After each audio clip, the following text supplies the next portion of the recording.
We're going to solve an applied problem involving linear speed and angular speed. We have Hungarian Adrian Anis won the gold medal for the hammer throw at the 2004 Olympics in Athens with a winning distance of 83.19 meters. The event consists of swinging a 16-pound weight, which is attached to a wire that's 190 centimeters long, in a circle and then releasing it. Assuming his release is at a 45-degree angle to the ground, the hammer will travel a distance of v0 squared divided by g meters, where g is 9.8 meters per second squared for gravity. V sub 0 is the linear speed of the hammer when released. And we want to find the rate, that's revolutions per minute, that he was swinging the hammer upon release. We're going to begin with our equation for the linear distance traveled.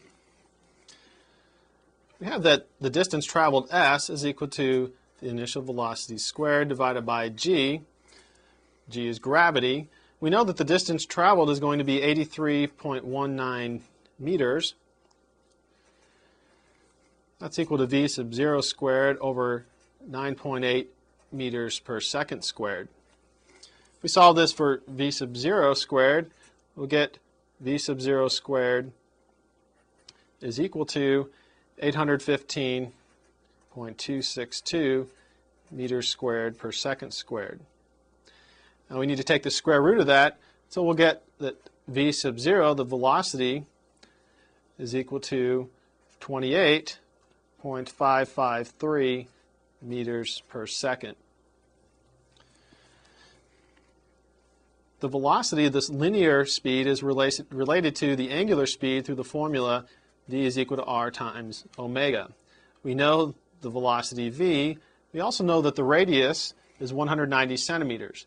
Our units are in meters, so we want to convert that radius measure to meters. So 190 centimeters is equal to 1.9 meters.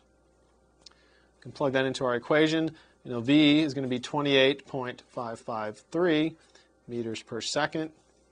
That has to equal 1.9 meters times omega. Solve that for omega, and we'll get that omega is equal to 15.028 radians per second. Now the problem asks us to find out the revolutions per minute, so we need to do some dimensional analysis and change our units for omega. So we'll get omega is equal to 15.028 radians per second times 60 seconds in 1 minute times 1 revolution for every 2 pi radians. If we multiply this out, we'll get that omega is equal to 143.507 revolutions per minute. So for Adrian to throw the hammer the winning distance of 83.19 meters, we need to have an angular speed of 143.507 revolutions per minute.